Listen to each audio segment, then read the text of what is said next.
Insult damage repair, Maggie Magic Sarap, and Tiki Tiki. Meron ka bang kakilala dito? Taga dito daw siya. Sa kanya ko itatanong si Levi. Anita! Ipaskil niyo yung pagmumukha nun doon sa maraming nakakakita. Udas ka! Pati anak mo, pinagkalulubo kay Mayor! Manahimik ka! Alam mo, opo, boss. Lika, samahan mo ako. Hindi kailangan ng experience, tol. Suntukan at tibay ng dibdib ang kailangan. Mukhang kakasaka naman eh.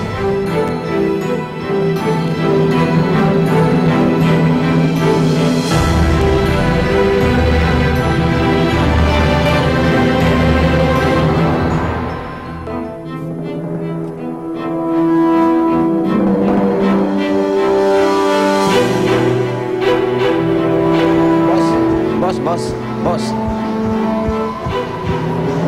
May nakita raw silang babaeng tayo. Kamukhang nga baka ni Rizin.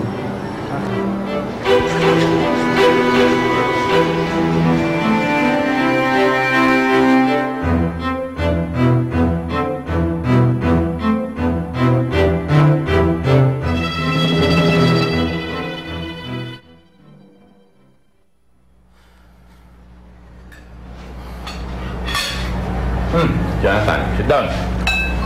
Ano gusto mo kainin? Pwede ka ba dyan sa hamonado? Calm down, Edmundo. Alam ni Jonathan kung anong pwede at hindi pwede niyang kainin. Here, have a salad. Thank you po. I hope na hindi na masama ang loob mo sa akin, anak.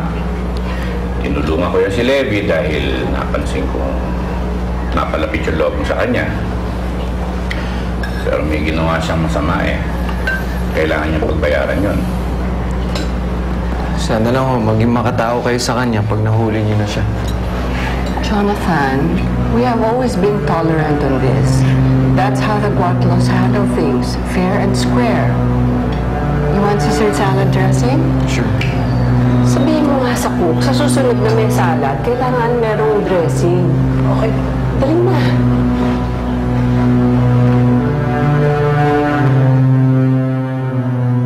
Siya nga pala, kamusta ang misis mo? Attorney, maraming salamat sa tulong nyo. Dahil bukas lalabas na ng ospital ang asawa ko. Walang ano man, basta huwag mong pababayaan sa gamutan, ha? Dahil baka lumala pa ang sakit niya, ha? Attorney, gusto ko po sana kayong kunin na gawing ninong sa anak ko. Pabili ko po sa linggo. Walang problema, basta sabihan niyo lang ako. Attorney, sana manalo kayo ng gobernador ng San Felipe. Tiyak nagaganda ang buhay namin. Salamat po sa tiwala niyo. Salamat po. Sige po, mauna na po. Sige po. Aasahan ko kayo, ha? Sige po. Ingat kayo. Ryan, siya nga pala, tungkol kay Mirna, may pinapagawa ako sa kanya. Importante yung kaya kailangan. Magandang hapon po. Ano bang kailangan nila? Kailangan ko pong makausap si Atty. Guatlo po. Ganun po ba? Sandali lang ho, Attorney, may naghahanap po sa inyo. Ha? Teka. Magandang hapon po. Ano ba mapaglilingkod ko sa inyo? Atty. Guatlo, ako po si Linda Montaring. Ako po ang ina ni Rachel. Kayo po ba? Halika po, mag-usap tayo sa opisina ko.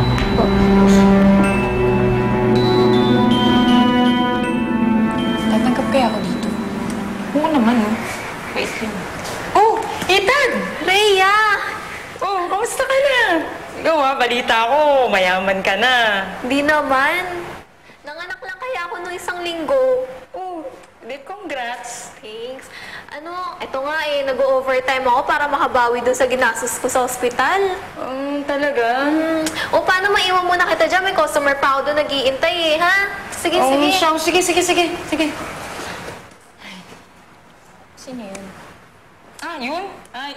Dito sa loob, Sarah Jessica pangalan niya. Sa labas, siya naman si Metring. Alam mo na, baka may makakilala.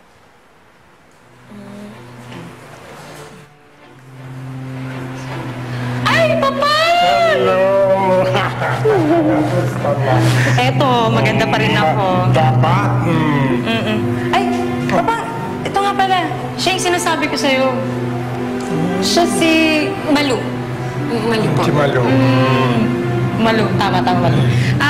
Bago lang po sila dito sa Maynila. Pero cargo ko to. Alam mo naman. Cargo mo? Tsaka papakita mo naman, di ba? Mabait yan at maganda pa. hindi ko naman po habol yung kita ko dito. Ang sa akin lang po, kung ano po yung kaya kong ibigay na serbisyo, yun lang po. Walang dagdag, walang kulang. Sinabi na sa akin ni Rian tungkol sa'yo. Ginagalang kong prinsipyo mo. Ayoko lang magrabyado mga customers ko. Maliwanag ba? Apo. Okay. Hindi ko gagawin ko po yung trabaho ko ng maayos. Okay, maganda yan. O, hala, sige. Tulak Oo, pasok mo na. Halika na. Bisa Sama mo. na sa akin ako ng bahala dito. Okay. Halika na, dali. Sige. Yan, may trabaho ka na. Hindi ko na po kasi alam kung kanino ko lalapit para humingi ng tulong. Nais ko pa pong makitang buhay ang anak ko. Hindi po kayo nagkamali ng pinuntahan natin, Linda. Huwag po kayong mag-alala. Gagawin natin ang lahat para maibalik si Rachel ng ligtas sa San Felipe. Maraming salamat po. Nabalitaan ko po na gumagawa na rin po ang mga otoridad para mahanap si Levi. Ayoko pong madamay dito ang anak ko. Wala naman po siyang ginagawang masama. Matutulungan ko kayo, Alin Linda. Kung sasabihin niyo lang sa akin kung saan sila pwedeng makita.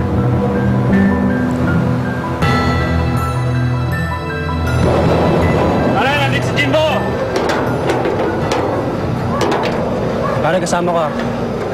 Tara, tol. Dito, tol. Matira matibay. Matira mayaman.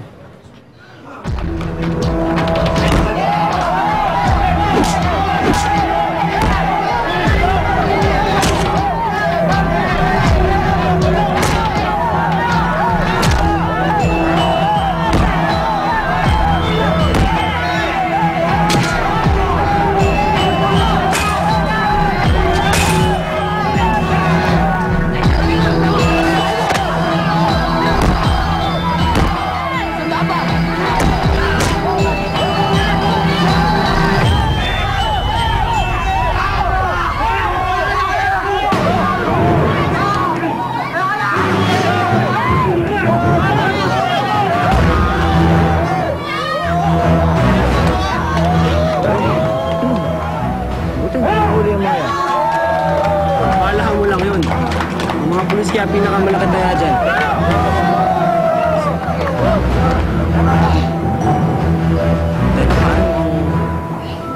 Huwag mo sabihin natutuwag ka. Ano?